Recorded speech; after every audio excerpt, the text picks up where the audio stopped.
బాపట్ల మండలం సూర్యలంక పాండురంగాపురం గ్రామాలకు చెందిన మత్స్యకారులు ఈ నెల 28 నుంచి డిసెంబర్ 6వ తేదీ వరకు సముద్రంలో వేటకు వెళ్లొద్దని డీఎస్పీ గోగినేని రామాంజనేయులు హెచ్చరించారు. సూర్యలంక ఎయిర్ ఫోర్స్ కేంద్రం నుంచి ఈ సమయంలో మిస్సైల్ ఆపరేషన్ జరుగుతున్నందున ఈ నిషేధం విధించారు. ఈ విషయాన్ని మత్స్య రెవెన్యూ శాఖ అధికారులు మత్స్యకారులకు తెలియజేస్తున్నారు. సముద్ర తీరానికి వచ్చే టూరిస్టులు ప్రజలను కూడా అప్రమత్తం చేయాలని అధికారులకు డీఎస్పీ సూచించారు.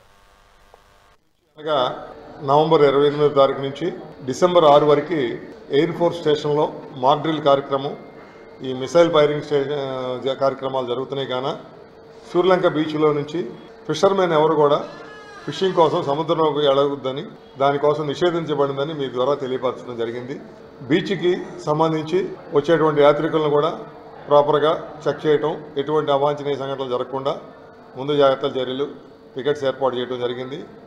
అలాగే సూర్యలంక ఎయిర్పోర్ట్ స్టేషన్ దగ్గర నుంచి పాండురంగపురం బీచ్ వరకు ఎటువంటి యాత్రికులు కానీ ఎవరిని కూడా అనుమతించడం జరగదు.